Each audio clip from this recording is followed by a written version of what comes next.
Hello everyone and welcome to another high-elo game of Age of Empires. Today we find ourselves shaking our fists at teenagers on skateboards as Nicov, playing as the Red Persians, prepares to take on Valas, playing as the Green Bulgarians.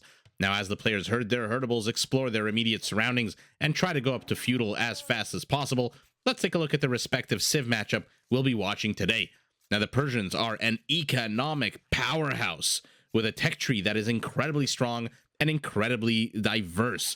Now, in addition to getting access to every single one of the economic upgrades available in the game, Persians start with extra food and extra wood. Their town centers and docks work progressively faster, all the way up to 20% faster in Imperial, and they can be a pain in the ass to raid because both their town centers and their docks come with double the HP. Take a look at the bottom of your screen.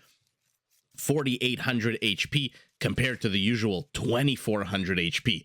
Now, using their economic advantages, the Persians focus heavily on cavalry. Their Nightline units come with extra attack against archers. They are the only civ in the game to have access to hussars, paladins, and heavy camel riders with all cavalry upgrades from both the stables and the blacksmith.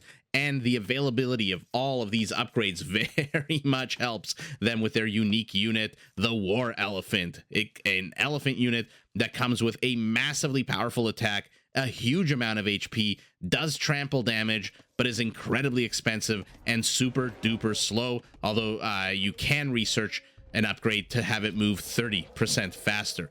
Now, opposing our Red Persians, we've got Valas as the Green Bulgarians, a civilization that focuses on cost cutting.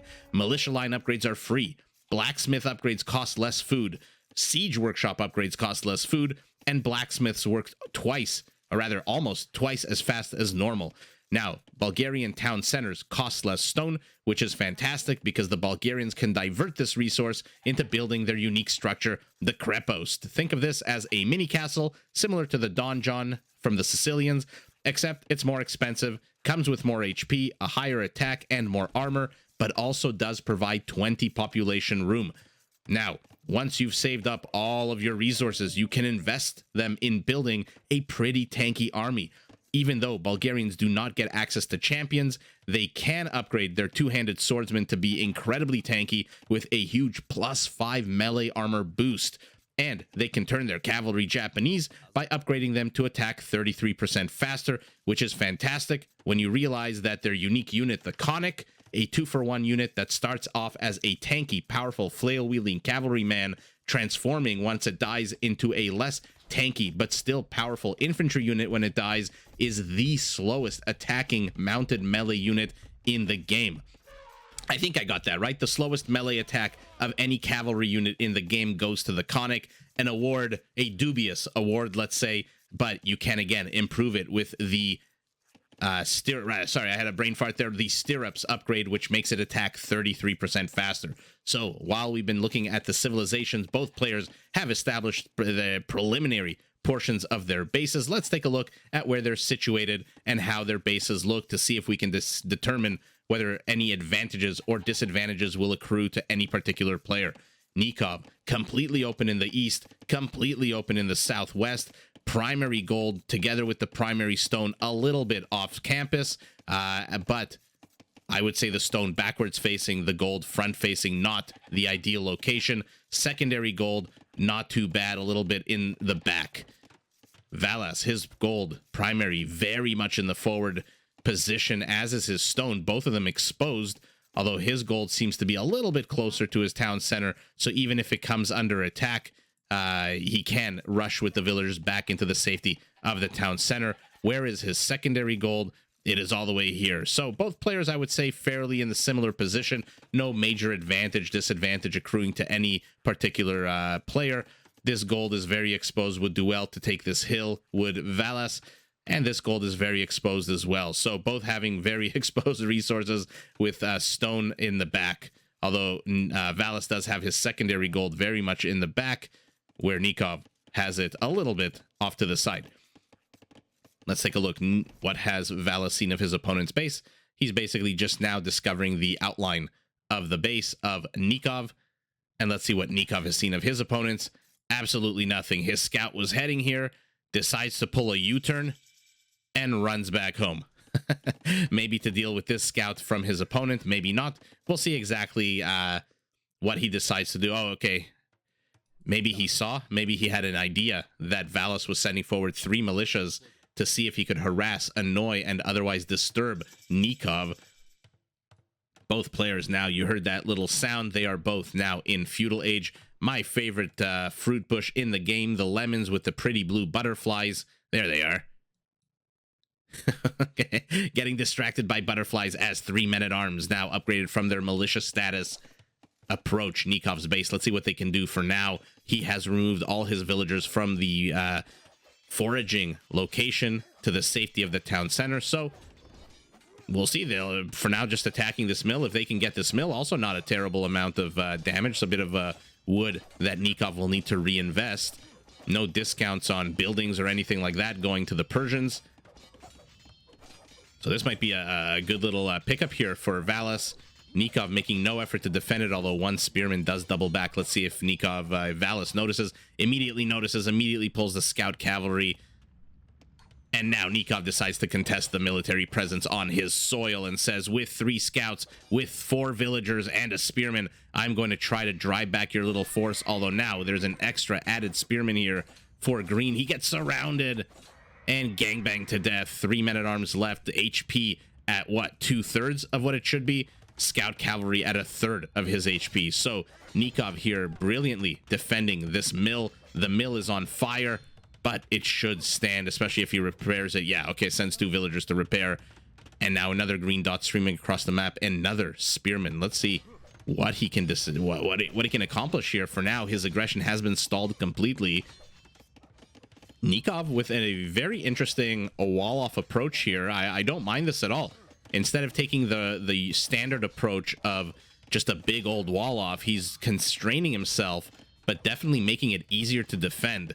Whereas our green Bulgarian, take a look. Okay, never mind. He's got a few villagers on the left to protect the left flank. He's got a few villagers on the right to protect the right flank and the south. This villager needs to get back to work. Hop to it. This, though, is a little exposed. There's no villager anywhere close except this one lumberjack, and then once this palm tree goes away, that villager will probably relocate and then be nowhere close. Valas continuing. He's got a bee in his bonnet for this mill. He wants it seen burned and razed to the ground, but repairing it is Nicov with how many villagers now? Looks like only 1 villager repairing it, although it's already at a half HP, so that mill is not going down anytime soon. Civilian population identical to for both players. Let's take a look at their resources, see if anyone is rushing up to castle. Nicov basically broke. Valas gold starved completely. 1 villager on gold with 0 in the bank, although does have a few more of the trash resources at his disposal compared to his opponent. And Nicov continuing to wall off. I don't mind this. Usually you see players use the mineral patches as parts of their wall off, but Valas sniffs out that there might be something happening on this side of the map. Oh, just misses the villager as she comes to build that palisade wall, but does catch this one. Has to be careful, though. This scout is at half HP or less. Attacking an incredibly high priority target, a hammer on a stool. And now Nicov moving with a spearman that basically is a sneeze away from dying with 3 HP. Both players meeting each other in the center of the map. Let's see what they decide to do. Will he chase this archer down? Again, terrible HP on this scout. Let's see who takes this fight. The spearman is definitely going to help. Shoos away the scout. Now the archer is free to come back and get this man-at-arms, who should be 1 arrow away from death. But now the archer pays the price. Where the hell did the spearman go? I got the spearman, I guess. Oh, yeah, there it is. There's his little round shield. Okay, both players basically resetting their military counts into the Stone Age. Both disengaging. Might be a good time for us to take a look at their bases again. Valas is 100 food, 50 gold away from going up to castle. He is building a market. Let's take a look at the left side of our screen if he decides to sell wood and buy food, or if he's just going to wait a few seconds for his farmers.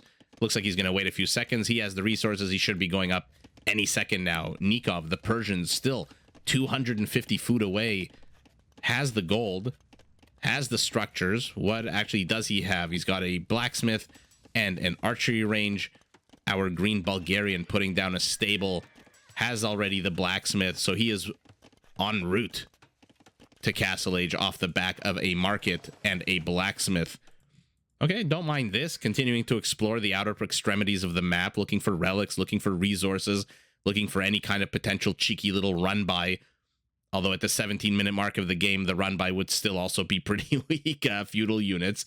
Nicov clicking up to castle. What is that? About 10 seconds behind his opponent. So not a big disadvantage for him, even though he does have 5 more villagers than his opponent. That is the power of the Persian town center that works on, how do I put this? A quicker expedited basis, let's say. In feudal, 10% faster. In castle, 15%. And in imperial, a massive 20% faster than the average town center. Okay, this mill was attacked yet again, but now all aggression has ceased. Our Persian player building a stable for himself. Red dots streaming across the map. Let's see what he can get done with these 2 very, very weak feudal age units. I don't think either player here is very interested in engaging. They're both going up to castle. They're both starting to bank a good amount of resources so that once they hit castle, they can hit the ground running. Bloodlines going down for our Persian. Attack melee upgrades going down for our Bulgarian, who now has 7 villagers on gold to the 8 of the Persian. Neither player putting any villagers on stone at the moment. We'll see if they just decide to expand economically. Yeah, immediately gets to castle, immediately plops down 1 more town center. Let's see if our Persian does the same thing. There's a bunch of villagers here. They want blood. They want this scout to get the GTFO. And a town center being placed. Okay, perfect placement, by the way, with the gold, the wood, lots and lots of space for farms. This one, also stone, wood, lots of space for farms, but a very annoying feudal age archer trying desperately to pick off these villagers, delay them, make them stop working. A 3rd town center for our Persian. Good location, provides a bit of backup, support here militarily, and also access to stone, lots and lots of space for farms. And a 3rd town center for our Bulgarian as well. Nice and secure in the back, although only accessing the lumber, but having a good amount of room and space for farms. So, yeah, both players following a very similar trajectory. Our Bulgarian finally has a bunch of villagers on stone. We'll see if that's for a castle. We'll see if that's for a Krepost. Whatever it is, I'm sure it's going to be a real fun time. Remember, Krepost basically cost half of what a castle does, a little bit more than half. 350 stone, a bunch of Persian camels, 6 in the production tab, 2 scouts somewhere on the map. There's 1 trying to bust their way in, but camels notoriously terrible at taking down buildings. These are not camels that attack any faster, get any kind of bonus. And now our Bulgarian is inside our Persian base. Let's see what he can get done with 2 knights already. 1 kill, a 2nd kill going down. But against camels, against town center fire, he has to retreat. There's no point in wasting these 2 knights, although I believe they are slower than the camel, 1.45 to 1.35. So that camel could have actually chased him down. Now he's trying to cut him off with this camel brigade. Let's zoom out and see if Nicov can do it. Takes a bunch of the camels, moves east, and now I'm assuming he's going to move south. Somewhat south. A lion desperately moving at 0.7, trying to keep up with the camels that are moving twice as fast, and now he's going to get sandwiched. But did Nicov move a little bit too far south? Oh no, misses the mark. But these camels should, like I said, catch up. Where are you going? You are so slow. You are too old. Look at his little bunny hop. Adorable. Oh, this game is so much fun. And now more knights moving forward. They're going to attack the lion. An easy kill for them. They're saying, you know what? We're fresh recruits. We've just done basic training.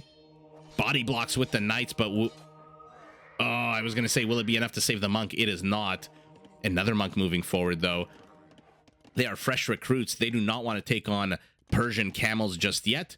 So instead, they're attacking the innocent wildlife in the game. The lion, unfortunately, melting into the sands of Arabia. A 4th town center going down for our Bulgarian. He is investing a lot of stone into his buildings. Remember, like I said, Bulgarian town centers are half price when it comes to stone. Okay. Monk being able to shoo away 7 camels is always fun to watch, just because sometimes I question the mathematics, right? You had 6 or 7 camels. Even if you lose 1, you'll get the monk, which is 100 gold. It's not like you're fighting a oh god, it still ends up losing 1 for nothing. And now moving in is Nicov with an army that is literally 1 unit bigger. I saw a sneaky little monk teething that relic. We saw you. Valas sitting on 2 relics to none at the moment. We'll keep an eye out on that and see who ends up with the most relics. Have the players actually seen them? Valas has seen the 4th and has seen the 5th. Nicov has seen the 4th. Oh, that is so sour. It is literally right here. Oh, sometimes, oh god, a monk, errant monk in the middle of the map gets cut down. Army supply now almost double in favor of our red Persian, who continues to get economic upgrades, continues to upgrade his cavalry. Valas getting no more upgrades at the moment, instead opting to go for more and more villagers off the back of 4 town centers. This is an incredibly exposed stone line, but Viper walls himself in quite nicely. That should be enough to stop. There's no ranged units here. They cannot get in there. But where they can get into is into the base of our green Bulgarian, who is in the process of building a crepost. And now Valas is in a little bit of trouble, although does have plenty of town centers to shoo away. Remember, camels have terrible pierce armor, or any armor of any kind. 0 base armor. 2 converts attempted. 2 converts successful. 2 more camels added to the Bulgarian army. But 1 monk pays the price. 2nd absconds into the town center, saves himself. Now these camels have to retreat. Will they get a villager on the way out? They do not even try. Okay, very smart here by Nicov. Do not go for the tanky 1800 HP stone wall. Instead, go for the 1000 HP mining camp that is desperately being repaired. Guys, wake up. Your villagers are about to be slaughtered. I know the zebras are nice to look at, but get to work. Perfect defense here by Valas. Although, oh, Nicov making an issue of it. Oh my god, says, you thought I was disengaging? I was absolutely not. And now he takes another fight. Green should take this. But what he doesn't know is that red is sending reinforcements. Red is sending 3 monks into here. But a Krepos should be enough to defend these villagers. Unless that Krepos never goes up. What are you? Okay. You know what? You killed 2 units. You deserve a little bit of a furlough. A little bit of a break. These villagers bust out of here. They decide, you know what? We do not want to be involved in this. This is not worth risking our lives for a stone pile, especially when there's still stone to be mined at home and 5 of us are mining it.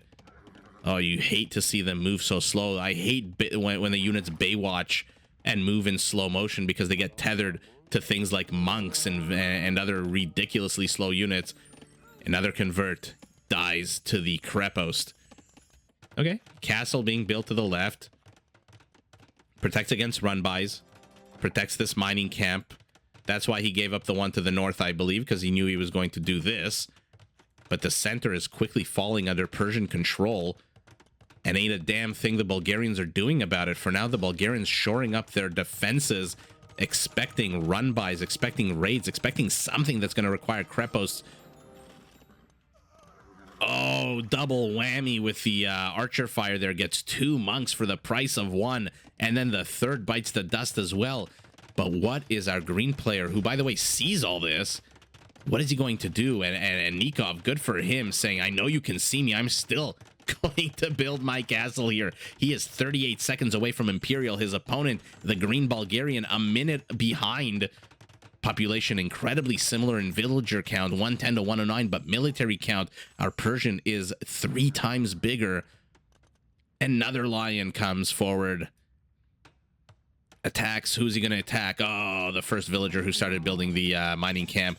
All of his friends leave him to die, leave him to fight the lion on his own. Bet he wishes he was a Magyar villager that could kill that lion with 1 attack only, but now Nicov, has he seen this center this side expansion? He has not. He is about to, though. He sees the villager, thinks it's easy pickings, and right away comes under castle fire. Our green Bulgarians saying, you thought you could get our villagers. I'll let you have a few, but it's going to cost you a bunch of knights, a bunch of camels, a bunch of HP. And now the conics are out. I mean, look at how fun these look. Look how beautiful they are with their flails, their morning stars, their maces, whatever the hell you want to call it. Another lion dying. Oh, God, not a good day for the wildlife of Arabia here. And our Bulgarian firmly in control of the resources on either side of his base. Our Persian the same, although not quite as defensively structured as the Bulgarian, deciding and opting instead to attack right down the guts. But he's attacking a Krepost, a medium level target, not a high priority target like a castle, for example, but also not a low priority target like a house or a market. We'll call it a medium high. You know, just like there's gradations of steak. And my wife always makes fun of me because I do like to eat my steak medium well. And the waiters always look at me like I'm crazy, but I just can't see. I can't stomach the sight of blood in my steak. So just like there's gradations of steaks, there's gradations of military importance here. These two trebs moving forward, now going for a high, juicy, high-level target. Elite conics being researched, more defensive upgrades for these cavalrymen. They attack already on a 16. They're going to have even more upgrades. But Blast Furnace on the way for our Persians. That is a very annoying, very long upgrade to research. So he is getting it completely out of the way. Although our Bulgarian already got it out of the way. So fantastic. But what is he going to say when 24 camels, 10 hand cannoneers, and 4 monks show up at his base? He's going to say, hello. I've got 32 conics, 33 conics. He's got enough stone to defend this castle for days. I'm sure he would have wanted to build another castle with his 600 plus stone. But with these guys mining over here, these guys a second ago were mining over here, might do well to move these villagers from the gold to the stone, or at least a few of them. Building his own trebs, continuing to mass his conics, which by the way are now elite, attacking on an 18. Might as well be infantry with that kind of attack. Camels, though, attacking on an 11, but take a look at their plus 18 attack bonus against cavalry. But they are out of position, chasing a treb, while their own trebs get gunned down here by conics, although a bunch of converts going down. Brilliant move here by green, seeing the camels move south, immediately pounces to the north. Now the camels are stuck here under fire from both a town center and a Krepost. And there's the dismounted conic saying, you know what, you killed me, or you killed my horse, rather. But just like a jouster, I'm going to get up. Oh my God, these camels are stuck. These conics are having a field day. Viper gates him in. Oh no, what a disaster here for Nicov. More and more gates going down. Oh, oh my God, what an incredible trap that was laid here. Now these camels, oh, they have no option. You have to fight. You're not going to raid with these guys. It takes them a million years to kill anything except cavalry. And they all get slaughtered. What a beautiful catch here for Valas. What a reaction time. What a Viper gating. Crazy play here by him. And now he takes the military lead firmly by about 10%. Villager count, his opponent is 10 villagers ahead of him. But at this point, with the military the way it is, what are we working with? We've got camels and hand cannoneers against conics, both mounted and dismounted. Oh, look at them. Oh, he needs to add a couple of monks here. Arson. Okay, he wants to be able. He wants to give these conics the ability to just, I don't know, just what's the word I'm looking for? Break down these castles, bust down these castles. Oh no, how is he going to handle with these hand cannoneers though? More and more infrastructure going down for Nicov. I love that. He is not letting moss grow under his ass, even while he's attacking in the front, continues to build his infrastructure at home. But take a look at the left side of our screen. The western frontier is now under attack by 2,800 HP of conic power. Let's see what they decide to do. Oh, isn't it so much fun when you move your units underneath a town center? They blob up, and then you right-click on the town center, and they all attack at the same time. But at home, He has pulled his army so far out of position. He's got nothing to defend at home, but does he need to defend at home? What the hell is he doing here with all these villagers? Who the hell sent you guys here? And now heavy Persian camels are going to just eviscerate those conics at home. Oh god, what a massacre. Massacres left, right, and center, but now this Persian castle will fall, which exposes these archery ranges, which are, by the way, not building anything at the moment, but more infrastructure, more annoying buildings for Green to have to go through, to demolish, to waste time dealing with, while Red continues to shell away at his units. 16 hand cannoneers is not terrible here, especially when the conics move in like this and the accuracy goes from what, dog shit 75 to 100 basically when they're firing right in front of them. Another town center from our Persian, but a few conics have something to say about that. But the main avenue of war is still here. All the hand cannoneers have died. Oh, they're a powerful, powerful ranged unit, but like all ranged units, the second the melee closes in, RIP hand cannoneers. We've got a bunch of hussars here. Remember, fully upgraded Persian hussars. A pain in the ass to deal with. If only Nicov had murder holes, these conics would be dead a long time ago. Another convert attempted here. He will definitely get one. But 31 conics still out on the field. Attacking an outpost. Okay, he wants to remove his opponent's vision. Not a bad idea. But these red dots are not disappearing. They're still here. They've got 17 kills to their name. Now attacking low priority targets like lumber camps where there are no lumberjacks. More crepos being built. He wants to secure the middle now. Does Valas. And was attacking the town center under archer heavy villager fire, but in come those heavy camels. Oh, he just has to run away. He needs to come up with an answer to these camels. Possibly dismounted conics. I mean, they still attack on a 17, which is bonkers.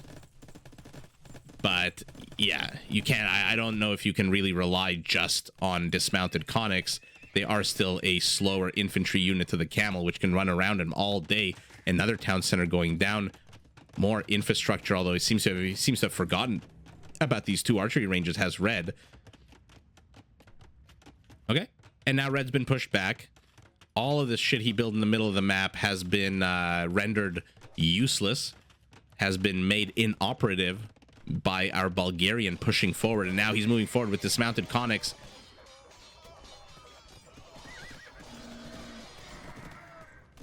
What a beautiful fight.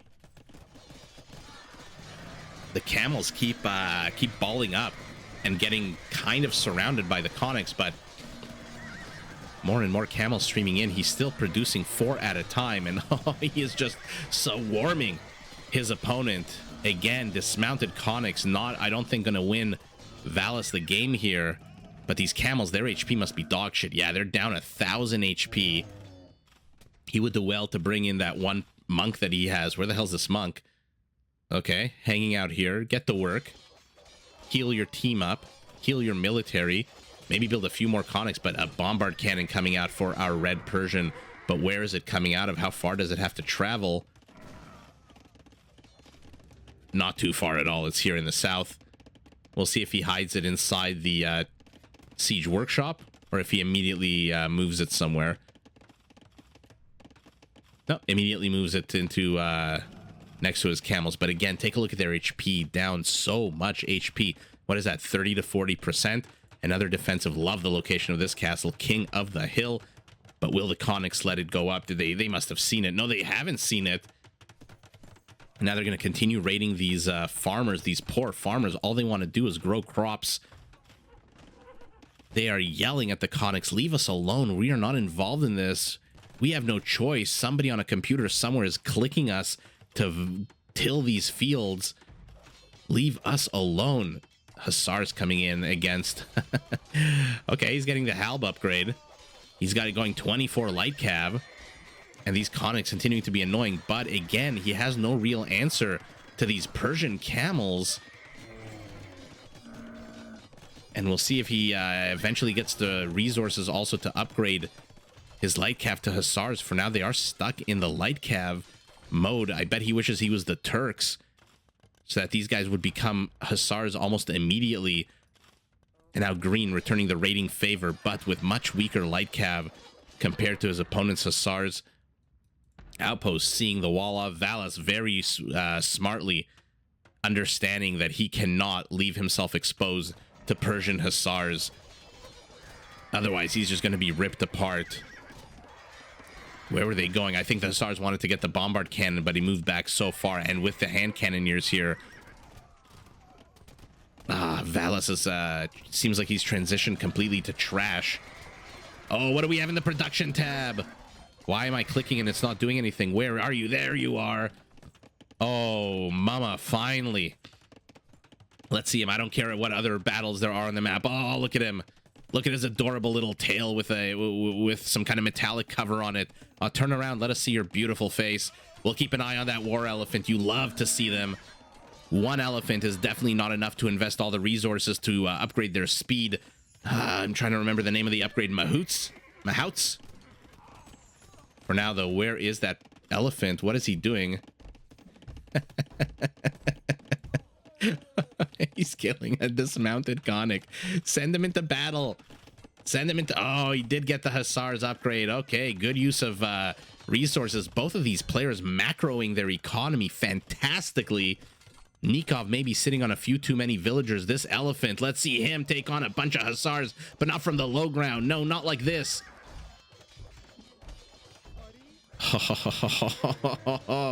He has just popped out. He already has 4 kills. Look at that HP on him, 470, and he's not even elite. That jumps up to 620 once he goes elite, or rather 600. Okay, hussar goes down. All raiding by red has now stopped. Valas needs to desperately finish off this wall, otherwise he's going to be prone and exposed to harassment from red, who has shown himself to do exactly that. Okay, war elephant attacking a mining camp, not exactly the ideal use of the strongest unit in the game. And in come the hussars. Not a single murder hole upgrade researched by any players. How the hell did they sneak into here? Oh my god, this game is so ridiculous. Sometimes when you're on a hill, it's so hard to see where a little tile exists. And now he's swarming hussars with halberdiers. He's swarming with trash units of his own. We have now fully transitioned into a trash war, except that our Persian player has 1 elephant, a bunch of camels, and hand cannoneers still left over.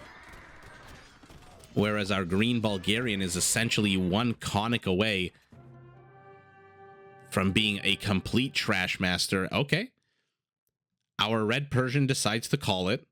Let's see if we can figure out why. Although if you take a look at the mini-map, not very hard to see why. Raiding to the north. Raiding all along the west. Including, by the way, now halberdiers, which are going to make fighting this, contesting this incredibly annoying. Even more halberdiers circling, going somewhere. More hussars running into the front. Military count 54 to 38. Score count about 2,000 points ahead. But I just want to... We'll take a look at the stats in a second, but I just want to highlight how impressive both of these players are. I mean, first of all, their elos suggest that they should be impressive, as is their history and their reputation. I mean, Nicov 25-75, Valas 26-12. But take a look at this. In the middle of fighting, in the middle of microing some of the fastest units, I expect APM to be pretty high this game. No, okay. Relatively high, not the highest I've seen, or we've seen. But take a look. In the midst of all this, 12 stables going down. 8 barracks for our Bulgarian. Our Persian, 14 stables. 4 archery ranges. Only 1 siege workshop, okay. And beyond the original barracks, which is here, I don't see another one. Oh, no, there's a second one. But take a look at that infrastructure in the middle of fighting, in the middle of having to deal with 1 prod, 2 prods, although this technically should be considered 3 individual prods. We'll call it 1 just because, you know, it makes it easier to count. 3 and 4.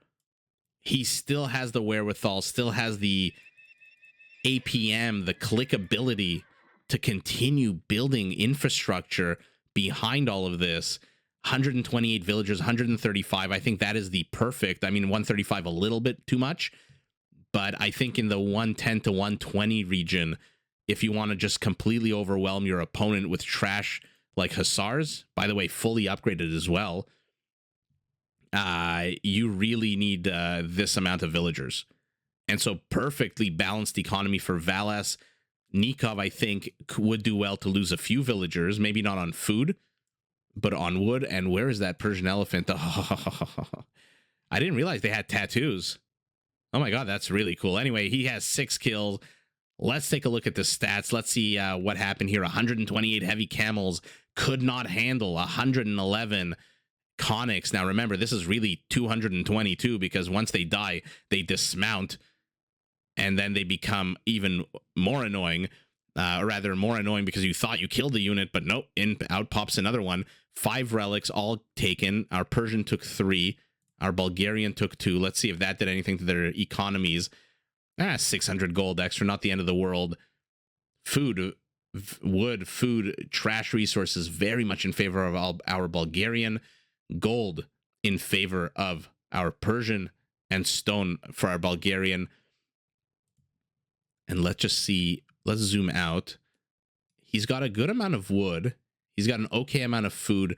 No gold, no stone. Our Bulgarian, aside from a bunch of wood, is completely broke. But I think at the end of the day, even though Nicov had more stables, I mean, what did we see? 12 here before? 14, rather. Wow, 14 stables. Crazy. I mean, 748 food is not going to produce what? It's going to produce 9 hussars, if I'm not mistaken. These are not Magyars that get the discount on hussars. They're just plain old basic, fully, just plain old basic, fully upgraded hussars. But not enough food at the moment to produce more than 9 of them. Plus, his farmers are being raided. And once these guys run away or die, then this part becomes exposed. And now you're in real trouble. You've garrisoned 14 villages here. They are completely idle. They are not doing anything. And like little bits of Legos and dominoes, once the west falls, the center will fall. And then the center, by the way, the fall will be quickened by 15 fully upgraded Bulgarian hussars. So overall, I think Nicov saw the writing on the wall. He performed incredibly well, impressively well with these camels. And this, though, when he got trapped in here, I think that was the play of the game. That was an insane Viper level wall off and gate off. And he then just decimated all the camels over here. Kill count, 400 killed for our Persians, 350 killed for Valas. Although he does take more civilian kills with 107 to 61. Nicov, realizing that he is about to be pulled apart to the west, pulled apart to the northeast, pulled apart in the center, decides to GG and live another day. Valas, our green Bulgarian, takes the day, takes the W, but GG to both players. Did you enjoy this video? Check out these other clips and make sure to subscribe and enable notifications so that you're notified of my latest uploads.